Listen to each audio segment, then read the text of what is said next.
Hey, everybody. I'm Chris Metzler, one of the programmers here at SF DocFest. We're celebrating our 20 years of bringing some of the most interesting independent cinema around the world to here to San Francisco. And we're lucky enough, you just saw the really beautiful gem, Workhorse Queen.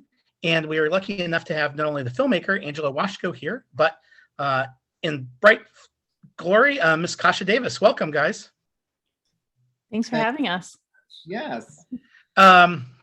So, I had a chance to see the film earlier at a film festival on the circuit, and I was just like, oh man, this is such a great film. We need to figure out a way to bring it to SF DocFest. And I looked in submissions, and I'm like, oh wait, the filmmaker already applied here. I need to send out this invitation now. So just like a bit of kismet. Maybe a good place to start this Q&A is, Angela, how did you kind of hear about Miss Kasha Davis's story and knew that this was kind of a documentary in the making? Yeah, so, as my background is as a kind of performance and video artist, so I'm not necessarily coming from a maybe traditional film or film industry background. And a lot of my work is focused on the impact of mainstream media and technology on public understandings of gender and sexuality. And, RuPaul's Drag Race has had a lot of impact, on public perception and understandings around, the queer performance community and, drag and bringing drag to televisions across the world.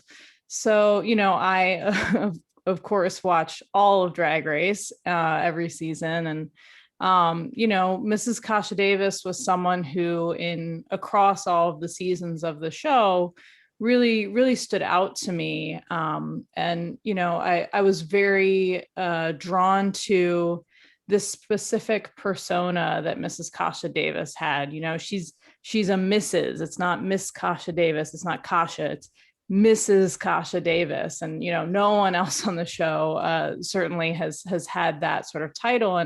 And I saw that and her sort of persona as this homage to, the underappreciated domestic labor that women have historically done and, sort of situated in the 1960s.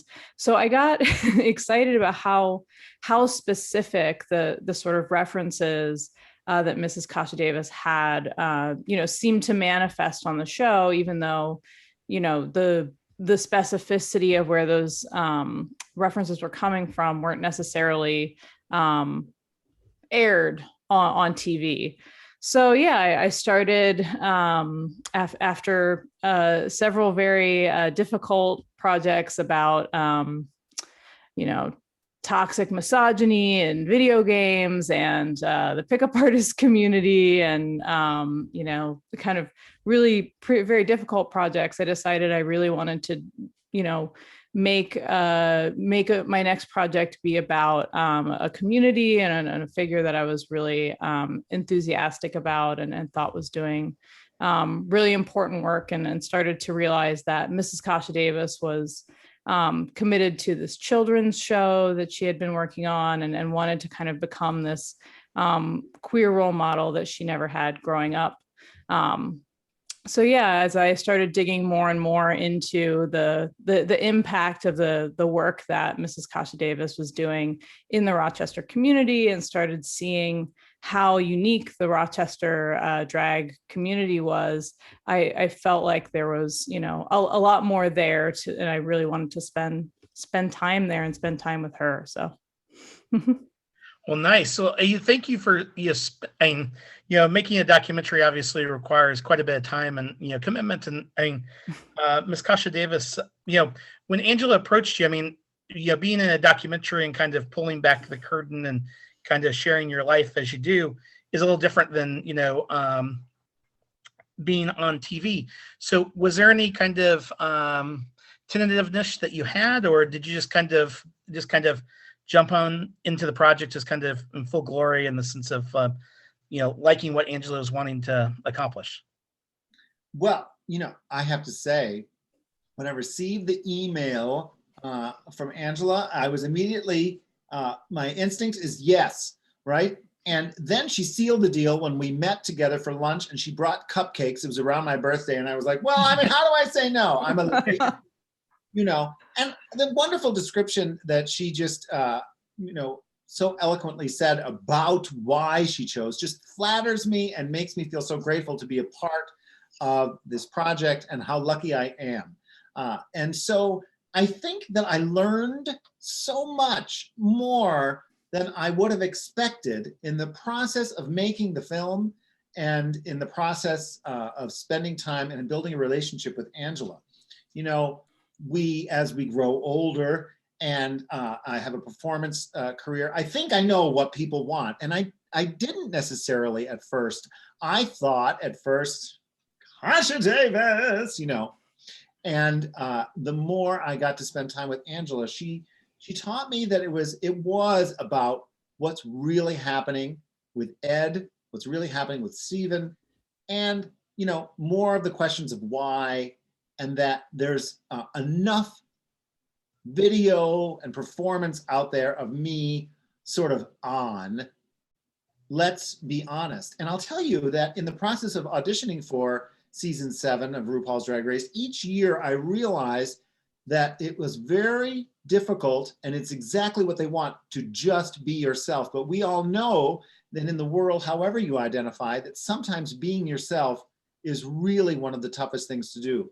So in this process, I've learned a ton, and it's really just continuing to bloom and shows me that as a person, as a little boy, girl, gal, girl, boy, fella who couldn't find my way, that when I am myself, that people do accept me. Neat. Do you think, I mean, one of the things I don't remember if it was so well covered in the film, just kind of a curiosity, is like, what do you think led to kind of Rochester having such kind of an interesting, unique drag scene, you know? Well, for myself, I answer that question based on the fact that it's a family. I come from a theater background, and you know, when you do a play or any kind of group performance, you become a family. And my drag mother, Naomi Kane, was the bar owner where I spent a lot of money before I did drag, and when I first started doing drag, I mean, for years after as well. But she insisted on things, you know, the queens, Aggie and Darian and Pandora, came from another club where they had separate dressing rooms and stars on the door. And she was like, we're all in one room and we're going to help each other and we're going to talk to each other. And they did that already naturally, but she continued to encourage that. And she would do meetings and food time and Christmas very much like a family. That's why I feel so strongly as her being my drag mom. Aggie was definitely a sister mom, you know, a stepmom in my growth as a drag artist. But that's what it's about. It's that family. Yeah. Well, I think that that vibe definitely comes through. And, you know, Angela, as you were kind of, you know, as a filmmaker, you know, you're working with one is a lot of, you know, archival elements and, you know, performance captures. And then also, you know, Mrs. Kasha Davis has her own style too. So as a filmmaker, what was the kind of aesthetic that you were kind of, how you wanted to kind of shape and tell this story? And like, so did you know that going into it, how you wanted to visually tell the story, or was it something that you kind of discovered or struck upon while making the film? You know, I think Kasha sort of alluded to this a little bit, but, you know, I think one thing, you know, that I felt like I think through a lot of the filmmaking process, I was trying to think about what can I as an artist uniquely contribute to this conversation? You know, I think one of the great things for Kasha's career is that she has many opportunities to, you know, show off who Mrs. Kasha Davis is and be on in this really very exciting way. And, you know, that was really exciting to follow. But I think, you know, my approach, I was very interested in, you know, focusing on what does the labor look like behind what does all of the, you know, what what is Steven doing behind the scenes? What's going on when Mrs. Kasha Davis is getting ready? What are these hotel room bathrooms like looking like that she's getting ready in? And then the lighting is horrible. And Mrs. Kasha Davis, you know, everywhere we'd go, she'd be like, the lighting is bad. The lighting is bad here. The lighting is bad. And, you know, that's something, you know, in order to, I really wanted to create an intimacy in the film that is, I think, different from the intimacy that you see, of course, in the home videos that you know, Steven was shooting himself, that are amazing.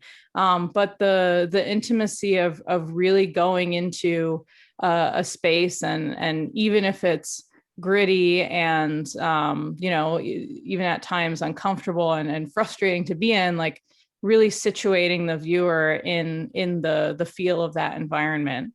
And then, you know, we see the you know, some of those more complicated or less glamorous moments, and then the hopefully the really beautiful moments at you know, Imagination Station really then shine, and you really see the beauty and the how powerful that vision that Mrs. Kasha Davis has for her children's show is. So I was really interested in the contrast between you know, some of the experiences of those different spaces and those different platforms.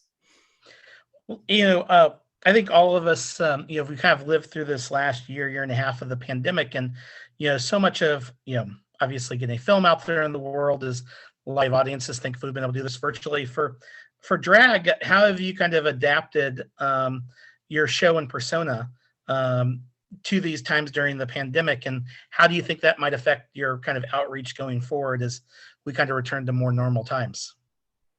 You know, I'm so grateful that I have had such a wonderful experience because, you know, you're not traveling. I've had the opportunity to do a lot of Zoom and a lot of, you know, social media type lives and different things like that, and gigs over the www, as I say. But, you know, there's an intimacy here that is expected, and an honesty that you get to practice in this sort of different type of media.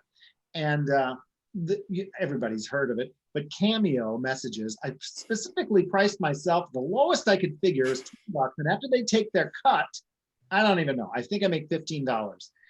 But I have had, I told my brother recently, I was visiting him in Mexico City, I said, it's my favorite thing to do next to, you know, Imagination Station with the children, because there are so many, it's not just birthdays and celebrations and just say hello, but there are moments where people are reaching out for support during this time. And I was able to just share my experience and what I've been going through. And it's been wonderful. And it helps you, I think, in this day and age with social media, people can detect whether you're being honest or not. It's just so up close and personal. And of course, finally, it's been great to not have to wear tights. I've got some live shows, or tuck. I've got some live shows coming this weekend with Jiggly, and I'm like, girl, I don't remember the last time I've had to put pads on, because I just sit on this stool with my hairy legs and Birkenstocks, and from here up, she's a lady, you know. And it's fun. So that is definitely different. And I even said to Darian Lake, I'm like, do I still need to wear, how many layers? She's like, go back to the way you used to do it. Stop trying to take shortcuts. But you know, it's true. And so that's been different. But fortunately, stuff still continues to come in, and it's a new avenue. And I think those of us that embraced it found a new source of revenue for ourselves. And you know, now with the completion of the film and kind of people able to kind of, you know, I just love the way that you know, your story is presented, Kasha.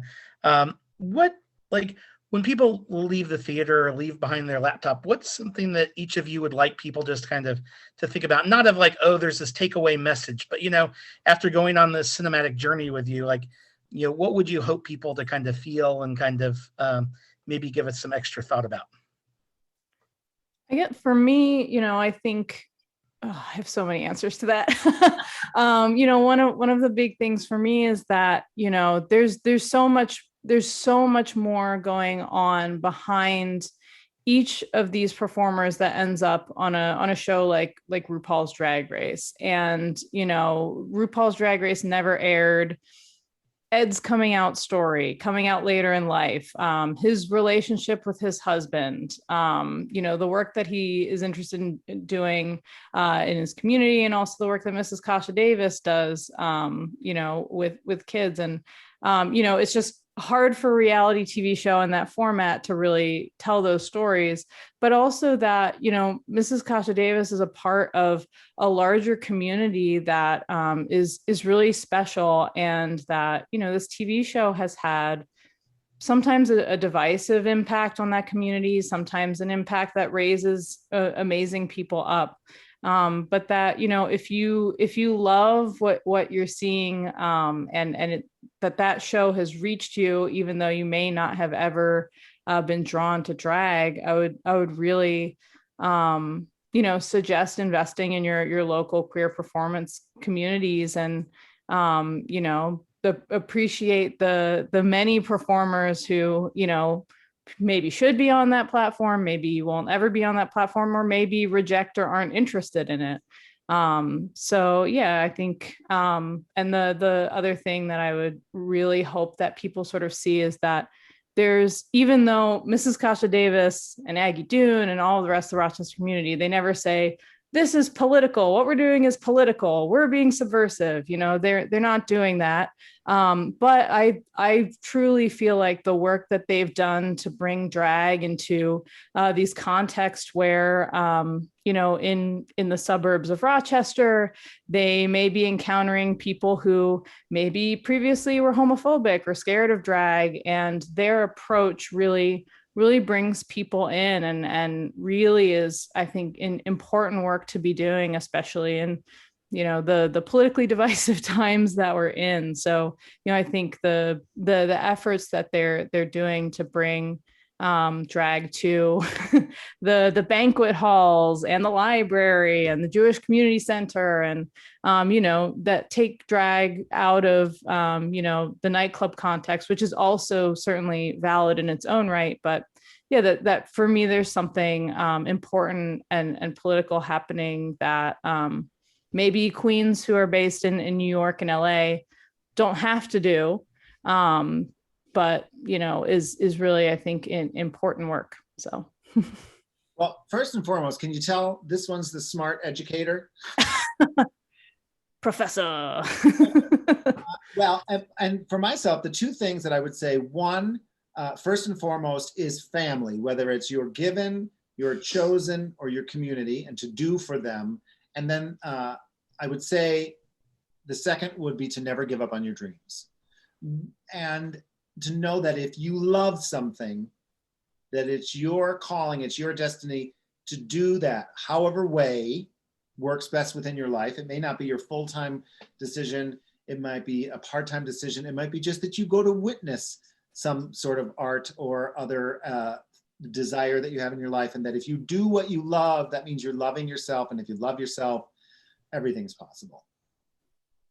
Awesome. Well, I just love the way that you kind of opened your heart and the nuance with which the story is told, because it just made me see things in an even deeper way, I think, than what I appreciated before. So thanks for making a beautiful film. And I think also for all the fans out there, what's the best way to kind of follow the film's progress, and also be able to connect with Miss Kasha Davis and see, follow on social media and things? So at workhorsequeen.com, you can see all of our social media links, which are also all called Workhorse Queen.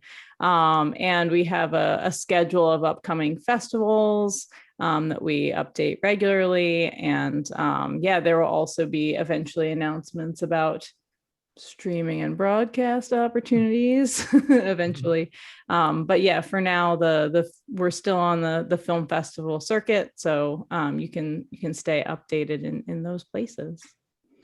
And Mrs. Kasha Davis, how can we follow you? Well, you can Google me, Mrs. Kasha Davis, and certainly I'm on Insta Snatch, Twatter, Faceplace, all those things. And, I'm just most excited. I had another production meeting today. We are truly making it happen. Imagination Station children's television show is being created. Thank you. I'm over the moon. Yay. I'm not only smiling because I get to see Angela's beautiful face, meet you, and to say hello to everyone here in San Francisco, but also we had a great production meeting today, and we have a GoFundMe that's almost at its goal. But I'll tell you, I know no matter what, we're going to have season 1 done, and who knows what's next. But when you see the drawings and you see all the Rochester creative individuals that have come together to do this, it really fills my heart. So I'm so excited about that. So more to come. Awesome. Yay. Well, thank you very much. And thank you again for being part of SF Doc Fest. We wish you well and look forward to staying in touch. Thank you so much again. Yes, Yay. thank you.